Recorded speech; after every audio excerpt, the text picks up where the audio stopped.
Hey everyone, you are listening to the Divergent Conversations podcast. We are two neurodivergent mental health professionals in a neurotypical world. I'm Patrick Casale. And I'm Dr. Neff. And during these episodes, we do talk about sensitive subjects, mental health, and there are some conversations that can certainly feel a bit overwhelming. So we do just want to use that disclosure and disclaimer before jumping in. And thanks for listening.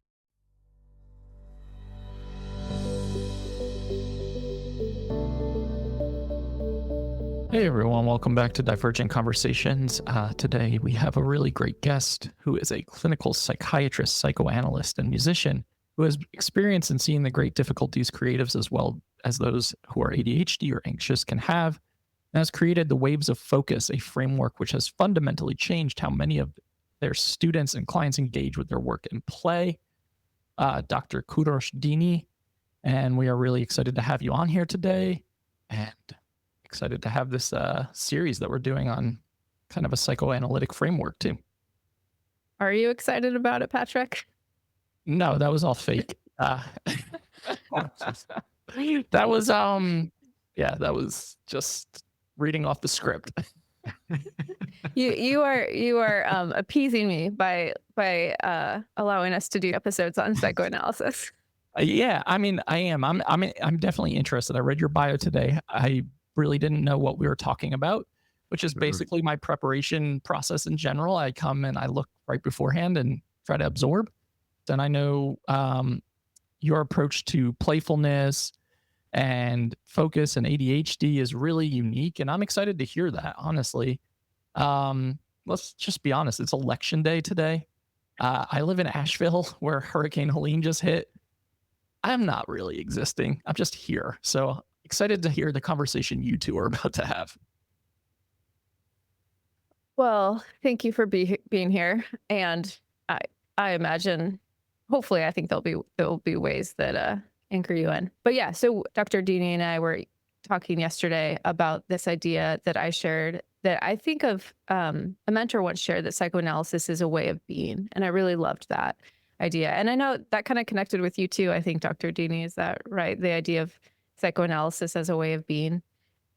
Yeah, I would say so. I hadn't heard that phrase until you sent that to me, and as you sent it, I was like, oh yeah, that sounds about right. If you talk to any two analysts, I think you'd probably get different definitions of what psychoanalysis Sure. is, and which I think speaks to the evolution of it, to the length. It's been around for quite some time, and when a lot of times people think of psychoanalysis, they often go to around 1915 and forget that Right. things have evolved, and so I like that sense of way of being, because it's something that has gone through many years of thinkers and writers and through many different political aspects and many social aspects and different ways of looking at things, where it's gotten into trouble, where it's gotten into success and all that, and kind of incorporated it all into this sort of central way of existence. I tend to define it myself as a practice of clearing and supporting paths for the development of agency, of play, and the relationship together. Again, you ask another analyst, who'll say, well, let me think about that one. Right, right. Yes, I imagine every analyst likes to have their own definition. And also, I think it would really depend on the wave. Again, not that we're going to do a history of psychoanalysis, but there's different waves of analysis. And the experience I've had, and I haven't done in-depth training, but the training I have done has been in relational psychoanalysis, which is the third wave, which is really about kind of the encounter between two people. But then you're going to have some first wave, which is much more of that traditional kind of Freudian blank slate. I'm interpreting you. So yes, there's a lot of different ways that this theory shows up. I am curious, and then I really want to get to like play an agency. But what is your training in psychoanalysis? Like what, like object relations, relational? So I studied the mix, whether it's been about object. I was big fan of Winnicott, for example, which got into Yes. play. Which is how Um, you and I connected. Yeah, yeah. Yeah. Yeah. You know, the Chicago Psychoanalytic Institute, where I trained after my fellowship, it was, you know, we got into 𝗏𝗃, for example, which was a lot about self and narcissistic development and this in like the healthy sense, right? And Yeah. or not. And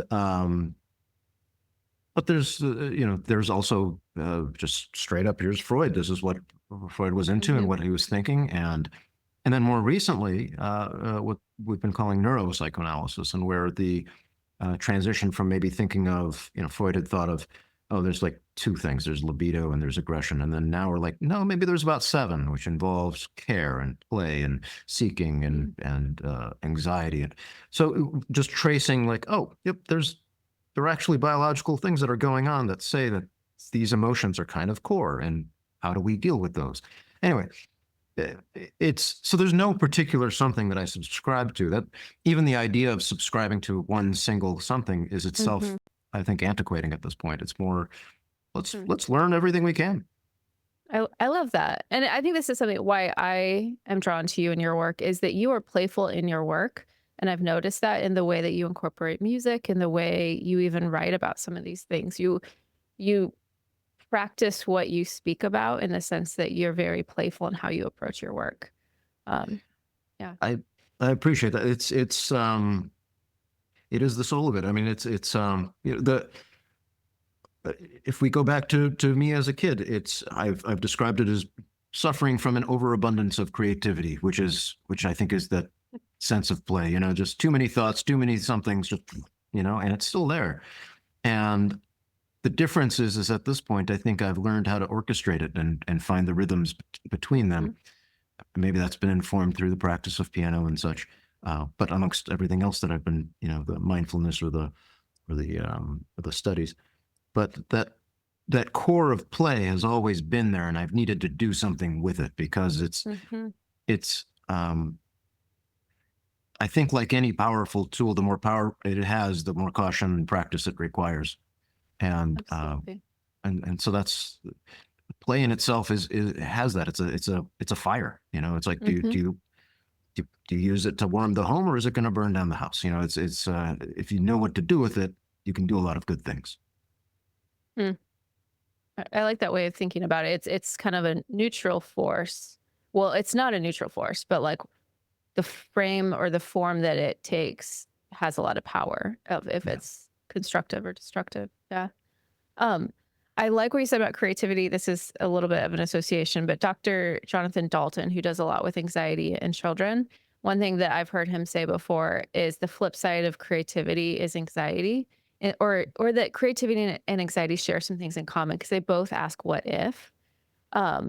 And so if you have, something he often says, if you have a bright, creative child, you're going to have an anxious child, or a child with anxiety. And so and I know you work a lot with anxiety. And so that's interesting, even in hearing you talk about the abundance, suffering from the abundance of creativity. Like, a creative mind also is one that can suffer from a lot of anxiety, because it also asks a lot of those what if questions. I hadn't actually drawn that connect. So Dalton is the name? Yeah. Dr. Jonathan Dalton. He does a lot with school avoidance and anxiety for children. I think it's a great connection. Yeah, I usually, so I would usually think of the opposite of play is depression, opposite of depression is play. But play and depression, I mean, anxiety and depression they're cousins. I mean, they're always kind of swimming next to each other. Yeah. You know, and so I'm gonna so that totally fits. Yeah. Well, I'm gonna okay, I want to kind of back up the conversation a little bit. First, I want to give context for like how you and I met. So I think it's kind of strange and funny. I had started the Learning Nook, the community I run, about a year ago. So I joined a community for community creators, and I get anxious going on like calls to people I don't know. So I like hopped on a call in this community, and I was so shocked. And I think the person who hosts that community was like, "Oh, I think you and Dr. Dini should connect." And like on that call, you started talking about Winnicott and play, which that's been like I wrote a paper about transitional space and but like ages ago. But I loved Winnicott. I love the concept of play. And I was like, this is so weird. I'm in a like space of community creators and there's a psychoanalyst here talking about Winnicott. So that is the backstory of how we connected. And I just think that's a kind of fun, random connection point that I was not expecting that. Neither was I. No, totally. That was pretty neat. I'm like, really cool. All right. And yeah, no, I started to dive into the depth of how much you are well read and well written in all of the things that you put together. Anyway, I was impressed as well. I'll leave it at that. Well, so, okay, let's talk about a little bit about the theory of play, because something that I often talk about, so play, and please correct me because you know Winnicott way better than I do, but my sense is that Winnicott really felt like play for children was a place of becoming. It's where they learn differentiation. So like it's where they learn like what is me and what is not me. It's where, you know, he connects the idea of play to culture and culture building. Like play is, it's playful, but it's also really serious work.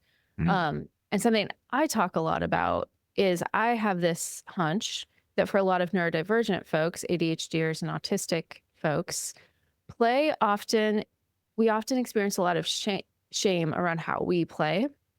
Either for the autistic child, it's, you know, you should come play with the kids. You shouldn't play alone. You shouldn't be like, you should be doing the puzzle, not stacking the pieces in like color arrangements. Or for ADHDers, your play is too much. You've got to tone it down. So these are some of the things I think about. And I'm curious then, like, how does that affect our identity development? If play is this crucible where we become people and we know who we are. I guess I'm just curious your thoughts on that. And also feel free to correct me if I'm misunderstanding Winnicott there. I just really appreciate the way you phrased that question and the way you put that together. So if we look at play, I think it's hard to define in a single sentence or so, you know, but if we look at it as this depth and breadth of connection between self and world, where we are exploring and in some creative sense discovering there is a connection with that unconscious self, that part of ourselves that we are still learning about, and how that part of us connects with the world. And it's not always conscious that we are playing even. It's a process of mastery. So the way I'll describe it between an adult and a child is looking at those blocks and putting them and stacking them and the colors or the arrangements or whatever. They're serious. They are serious in how they're approaching it. What's usually, I think, there's that connotation of like a silliness or something that comes with play, which might be there as well, but it's not necessary for it. It's maybe a version of it.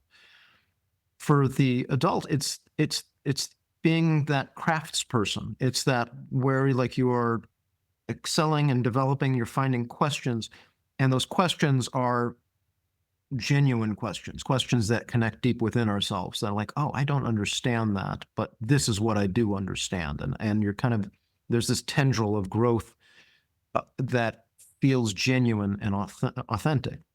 So to your point of whether it's ADHD or autism, or that, you know, the too muchness, for example, whatever that looks like, it can easily touch off feelings of shame, because it's like, hey, you don't belong. You go over in that corner because you're causing these trouble. Or, you know what? Play differently. Now, how do you play differently? Because that's not, play is genuine. Play by definition, definition I'm proposing here, or that Winnicott has proposed, or that it is a deep connection within one's genuine self. You can't tell somebody how to play. You can say, this might be an objective. This is where to go. Here's some suggestions. But ultimately, if it's not in that place, it only creates that false self, that hollow shell. Right? So when our play gets thwarted, we get disconnected from ourselves. Yeah. Yeah. I think I want to like diverge a little bit because I want to make sure and have time to talk about agency, because that's the other thing that I've heard you talk about specifically with ADHD, or I know you use the language of wandering minds a lot. And I just think this is such an important idea because I think both connected partly probably to play disruption, but also just because of feedback we've gotten throughout our life, because of executive functioning struggles. I think a lot of us struggle to have a sense of agency. And this is something I know that you talk about. Like your approach to ADHD feels very different. It feels, well, perhaps that would be a helpful place to start, is talking about agency and then talking about force-based approaches versus you have an alternative approach to ADHD. Sure. So, all right, starting with the definition, what is agency, right? I would define it as a skill and ability to decide non-reactively. That means that you can, so I'll say it again, skill and ability to decide non-reactively. And sometimes I'll add on there, maybe begin an action, which helps solidify the decision. Why is this so important? It's because that's what we create our worlds with. It's what we decide. It's how we function. It is in some circles of thought, the reason for consciousness is to make decisions. And what we do is we examine the emotions and the thoughts and the sensations and the beliefs and whatever it is that's affecting our consciousness, affecting our decisions, affecting our mind.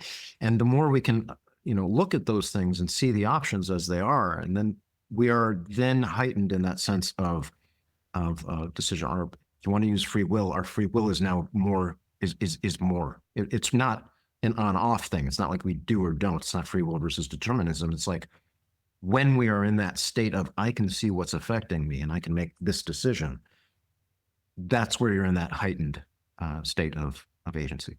So when you do that, you can now create the things that would best benefit you. You can have your tools at your disposal. You can clearly decide, this would help me here, this will help me there. I've got my computer here, I'm closing out those things, and now you get to play. Now you get to willingly abandon that sense of agency, perhaps for a moment, to just be and flow and go, and and that some people call it hyperfocus if you want to. But when you do that, let's call it responsibly, where you feel like, I've got this is my exit ramp, this is how I might deal with interruptions. Now it's no longer defensive. Now it's no longer frenetic. Now it's no longer, I'm going to keep doing this until I crash and be exhausted. It's more at your command. So that's where that sense of agency and play start to work together. That's so interesting. So this is an idea I've been exploring in my newsletters recently and in my just personal life. Is I was realizing, so when I did a autism test, or like one of the tests, there's one quiz that looks at like how high different autistic traits are. And my highest autistic trait was like interest. So I spent a lot of time in a kind of hyper-focused, monotropic like state, and thinking about how I've been using it very defensively. Because when I come out of that, that's when I really feel the pings and the pongs of the world. And frankly, I feel more ADHD when I come out of it, and it's really overwhelming. So one thing I've been practicing recently is more proactively entering deep focused monotropic states versus defensively doing it. So it's really interesting how you just talked about agency, and part of agency is setting up when we can enter those playful, hyper-focused states proactively versus defensively. And yeah, that's been something I've been thinking a lot in my life, because I can see how that defensive mode causes me to put my life on pause. It, I think, contributes to burnout. And so this thing that gives me a lot of pleasure and delight, I also see how kind of the shadow side of it, how it's been unhelpful in some ways as well. Yeah. Just so then you don't have to deal with it in that shadowed, chaotic flow. You can like, oh, this is how you guide it. And you practice that, throughout life. What helps. You mentioned the monotropic mindset. I've looked at it as, all right, so here's the thing. Throughout my life, I have this sort of weird, something with my eyes. One is barely any prescription. The other one is quite thick. So I have one eye being very myopic. So what happens is when I look at things, this side looks fine. This side, I have to look at things very close, and it's expanded and in great detail, and everything outside of this small little sphere is blurry, and the further out, the blurrier it gets. So I have this. So I've been calling this thing of wandering mind, this idea, as like a myopic consciousness. I don't know if that's what I think. When I came across this word monotropic, I was like, oh, I think that's it. It's this idea that what's in front of you is like this, big. You can see it. It's magnified. You can get into the details, but beyond it, the periphery, what might be called the not now, if you will, is blurry. It's hard to see. And what do you do with that? And then how do you manage this world? So what happens is that when you're in something and you've got interest flowing or any other big emotion, play, care, lust, anything that's big, we can lock onto that and, hey, I'm there. I see this thing, urgency, deadlines, that gets us there. But as soon as it's not, everything's just, because it's like we're just looking here and everything's just running past very quickly. And so trying to learn how to catch the waves that are moving past us in a way that still works with us is kind of the name of the game. And that's the work of agency. That's what we're trying to use agency for. One thing I've heard you say before is that a lot of the approaches to ADHD, like the ADHD hacks, actually, while they might help us to maybe get the paper in or do the thing, they actually chip away at agency. Can you say a little bit more about kind of how you see that? Whenever we feel that we have to force ourselves to do something, whenever we either through waiting for that urgency to build, or through shaming ourselves, or for asking or demanding others or whatever to make us do something, make us do something, we are actively telling ourselves we cannot do things from our own sense of will. We cannot do something. We are not only trying to make it happen, but in the act of doing it, we're telling ourselves you can't do it. You can't do it by yourself. And every time you do that, I think that sense of agency gets injured. Again, agency being our ability to decide and begin an action without non-reactively. So here, normally we're trying to leverage that reaction, saying, let's make myself do it. And now I'm saying, no. Can you try to do this without any of those things? So that's, so much I think of the ramifications of that myopic mindset. I think, because we forget things, because we lose things, because of all the troubles that we get into, and everybody telling us, even caring people, you have to get that thing done. We stumble into, oh, this thing worked, and it happened to be a thing that was, an external factor. The trouble is multiple deadlines don't line up with each other. Multiple, other people don't line up.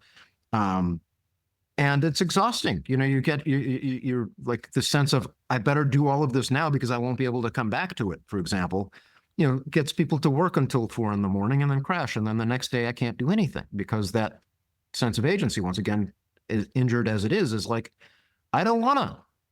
That's the cry of the injured sense of self, sense of agency. So I think that answers it. Yeah. Yeah, what you just said really resonates with me, like that I need to do it all now or I'll forget, or I'm not going to have the ability to come back to this later, or it's going to fall through the cracks. And you do establish and create all these internal like accommodations or even external accommodations and figure out, quote unquote, the hacks on how to make all of this stuff flow in a way that is not complete and utter chaos all the time. So if we're developing this sense of agency and we're strengthening it, what does that look like for people who are listening who are like, but I need all the hacks. Like those hacks really get me through the day. Totally. So there's a few different things that one can do. Like I look at three major kind of core tools that create the seed of what I would call the waves of focus methods. One of which we actually, Megan, on your site, we actually created that idea of the visit. Mm-hmm. The visit being this, that you choose something, work, play, whatever it is. You put the thing in front of you, or you go to it, and you, preferably with distraction set aside, and you stay there for the length of a single deep breath. That's it. You don't have to do any of it. You don't have to do a thing. Not at all. If you want to nudge it forward, go for it. If you want to nudge it forward again, go ahead. 2 beats make a rhythm. You tend to be in a new place now, and now it's like, do I want to stop or not? And it seems like it's a silly thing, but the reason why it's not is that there are 2 binds that show up in that. One is to show up to the thing, and the second is to stay for the single deep breath. Those 2 binds. Beyond those 2 binds, you have supported the sense of agency. You have told yourself, you get to decide whatever you want to do. All right. As opposed to stay there for 5 minutes, even though that can work for some people. If that works for you, hey, go, great. I'm not going to tell you don't do it. But it's when you force yourself, even if it's you are forcing yourself to stay for 5 minutes, there's a part of you that says, no, I don't want to. And so this minimizes the forcing into those two binds that I described. So that's one component. If you try that out, I think that makes a big difference. Second is what I call anchoring. And the very brief version of it is actually, Megan, and after your great description of like after you're out of that state, of mm-hmm. being in something, that's when it's like, oh my God, there's like a zillion things, or after a session with a client, I'm like, come back to my desk, I'm like, what do I, all that. Mm-hmm. I call it anchoring. It might also be called like a moment's menu is another way of phrasing this. And what you do is a scrap piece of paper. It's very simple. Scrap piece of paper. Write down your options for now. Essentially what you're doing is you're capturing working memory. You're not brainstorming. You're not writing everything that comes to mind and just, these are all the things that I could do. It's a mindful practice of like, what is on my mind? It's, well, I got to write my note. I got to call that person back. I got to take a leak. I got to take the dog out. And, oh yeah, I wanted to read that book. Okay. Those are kind of what's on my mind. And you write them all down. And what that does then is that it relieves working memory. The working memory is already working hard enough. And what happens usually, because it's strained, you usually just choose one and run with it to relieve that sense of, oh, if I don't do this, I'll forget. But, oh, what about the other? What about, just go. This relieves that. Can I just want to interject, because that's exactly what I do is I get out of hyperfocus, and then I'm like, okay, there's 7 things that my brain is wanting to do. And I'm so overwhelmed that I'm like, okay, I'm going to pick that one and go back. I say go back under because I feel like I'm underwater when I'm in monotropic flow in a really like restorative place. So it's like I bop back to the surface, grab one, go back under, but I'm not prioritizing. And so then it's like, oh my goodness, I've just spent 8 hours on this thing, but there's all these things. So yeah, that I really love that idea. It's like you're kind of taking an inventory, like, so for me with my metaphor, when I pop up above the water, it would be, let me mindfully identify, okay, here's the 5 things my brain is kind of itching at. Yeah, so you write down those 5 things, you circle one of them, and you pay the visit to that one. So the visit that I just described, you can show up, do little, do none, do whatever. As soon as you want to step away, cross it off, update that thing that you'd written on, mm-hmm. or make a new one. And then importantly, toss it, get rid of it. If there's something important on it, put it somewhere else, but it's no longer representative of the now when you keep it. So the idea of this thing is that it's supposed to represent your working memory now. I find that pen and paper is much better than computer for this. It's just a lot more fun and also like more cathartic or something.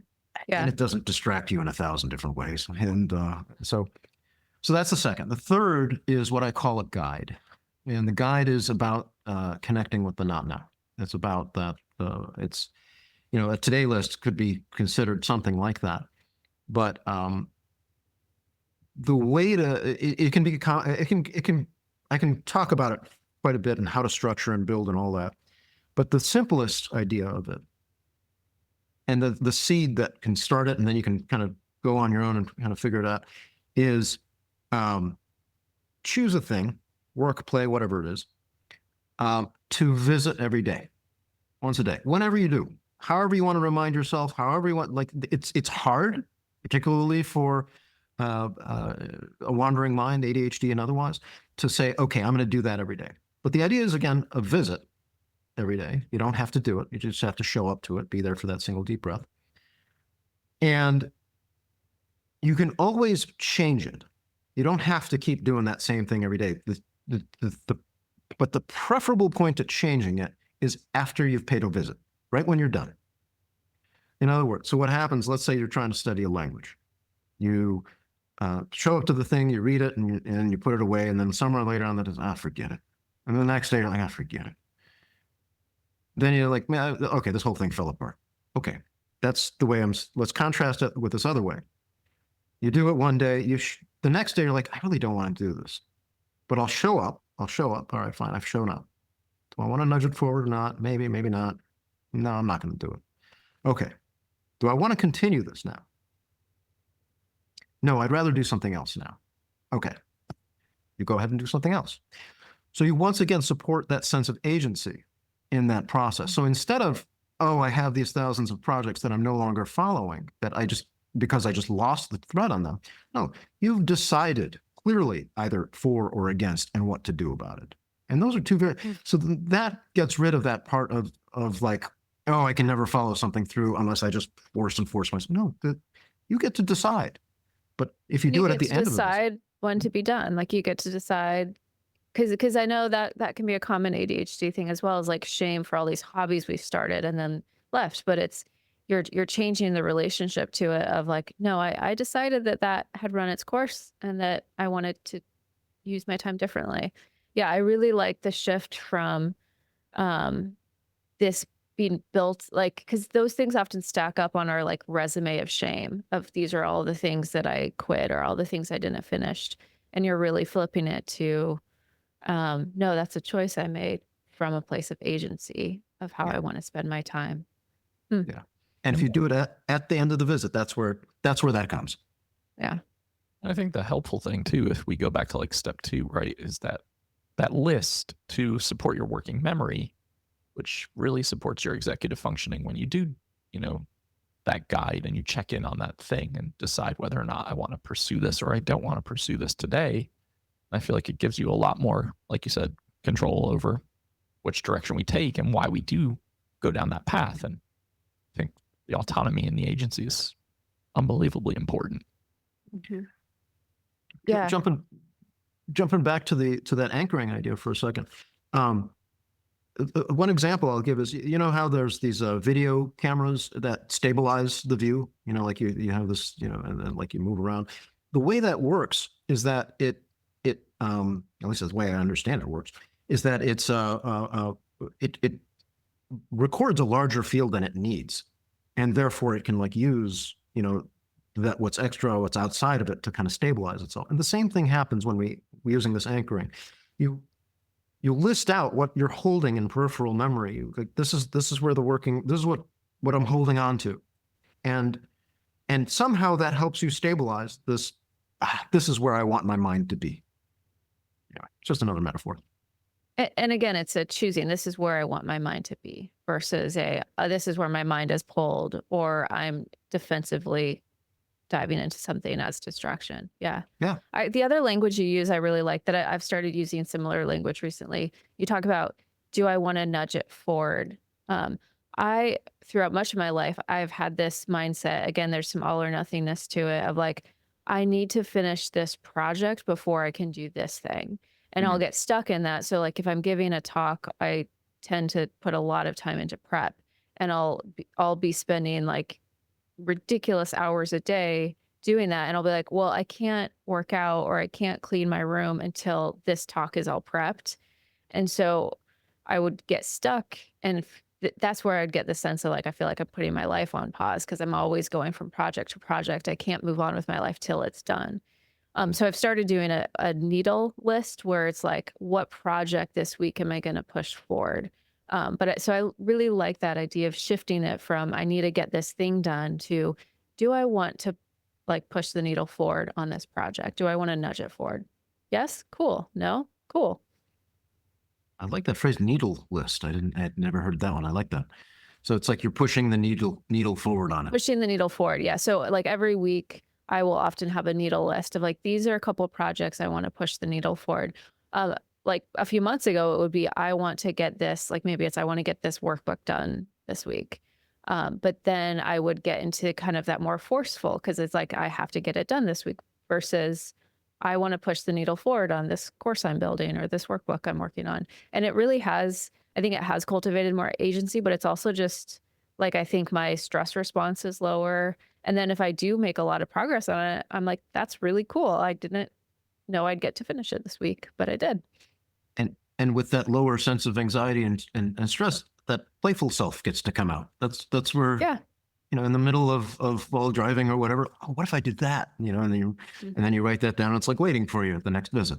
You're like, oh yeah, I'll try that out. Yeah.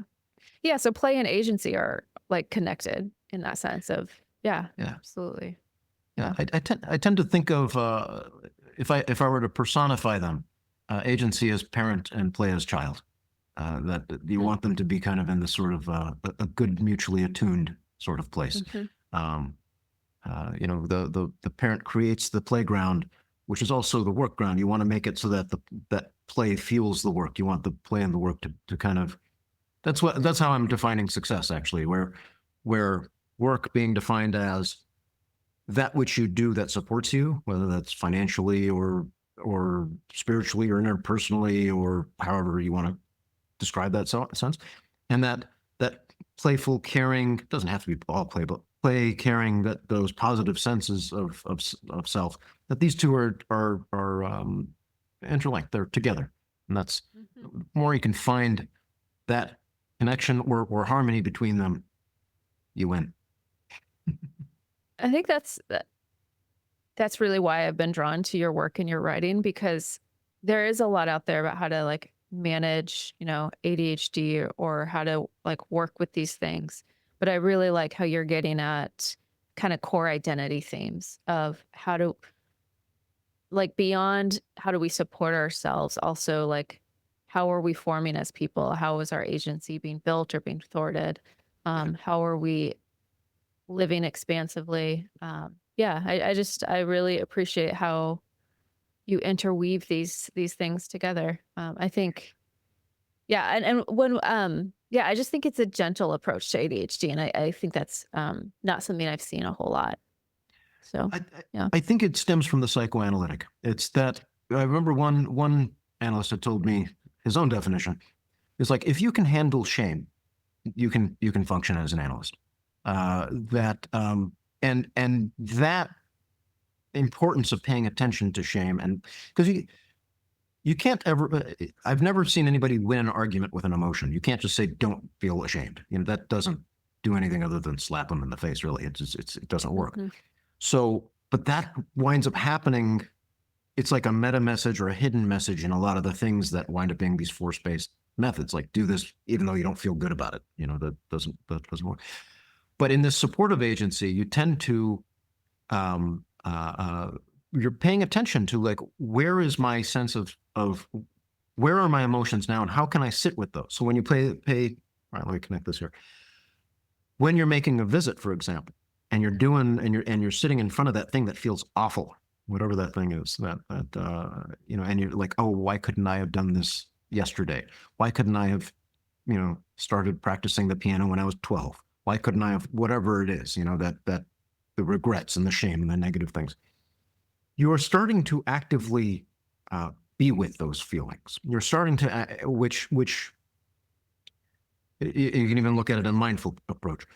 When you do that, you start to realize that they are not the sole feeling. They are not the only emotion. They are not the, they're often stinking up the place. They're filling up it's really hurting often.